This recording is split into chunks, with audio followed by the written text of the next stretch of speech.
Ladies, gentlemen, this is how you complete the On Parade mission solo and on hard mode from the San Andreas Mercenaries DLC. Starting off, you can save yourself a bit of time by going into stealth mode and then just going through Rattan Canyon by following what I'm doing on screen.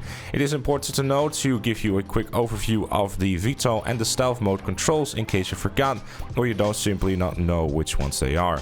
Once you make it through Rattan Canyon and you pass the anti-air missiles, you'll be tasked to do some maneuvers in your jet to kind of prove how good you are with controlling it. Now the fastest way to really go about this one is just keep doing rolls to the left or to the right like I'm doing on screen. Sorry if I'm making you dizzy or a little bit sick. When you successfully acquired 15 points, you can move on to the next stage, which requires you to destroy AR targets. Now you don't actually have to get a certain score for this, just hit one target and just hang out for the next 2.5 minutes and you're gonna be totally fine. Whether you landed in Sandy Shores or you hover around somewhere in VTOL mode, it really doesn't matter. But you can also decide to get to know the jet a little bit better, because it will be useful actually for the next stage of the mission, which is probably why most of you are watching this.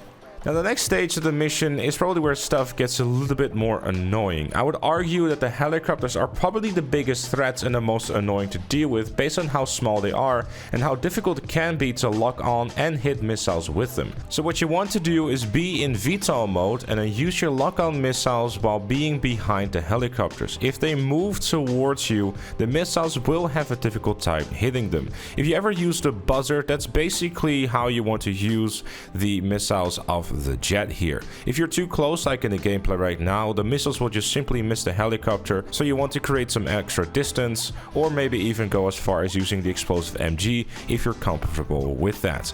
Then you want to move on to the next set of helicopters, which are kind of hovering in mid-air already anyways and are not doing much moving, so you shouldn't have too much difficulty taking those out. Again, use lock-on missiles, and if you are using a controller, by the way, you can use the left and the right bumpers of your controller to switch in between targets. I'm not quite sure what the controls are if that are on PC and keyboard. Feel free to correct me in the comments. Once you're done dealing with the helicopters, the two Avengers will spawn, but you kind of want to leave them be for now. It is crucial, by the way, that under no circumstance you get hit by any of these vehicles. Simply being hit by one missile of a helicopter or a jet will make your jet damage to a point where it starts smoking or sometimes even will become uncontrollable. If you get hit by an Avenger, you might as well pack up and leave, because yeah, it's over. Don't worry though, there is a checkpoint at the beginning of this fight, so...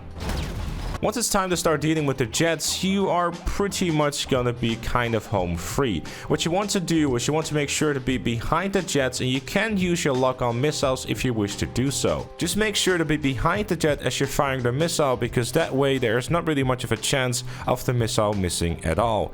With one successful missile hit, generally speaking, the jet is on fire and most likely will destroy itself. If that doesn't happen, you can always follow up with a second shot or maybe even a few shots with the explosive MG.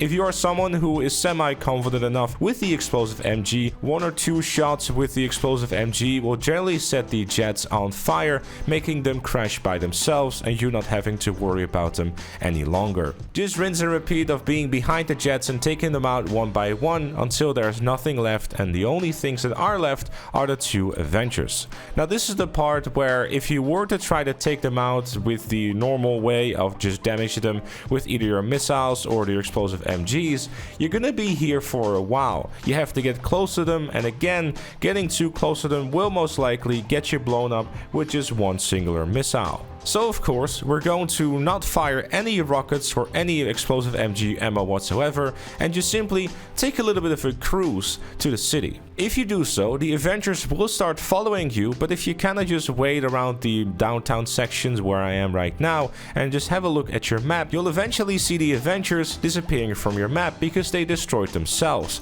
The AI seems to struggle with following you through mountains and trees and that sort of stuff because it tends to take a straight line, meaning that you don't have to fire a single bullet and just simply fly to the city. There's also a different way of going through the wind farm if you want to do so, but if you're not super confident with flying, that might be a bad idea. Generally speaking, the easiest, and in my opinion probably the best way, is just to simply fly to the downtown area of Los Santos and just wait until the Avengers crash themselves. After that, it's just a matter of flying back to the hangar, landing the jet, and the mission will be completed. Easy as 1, 2, 3.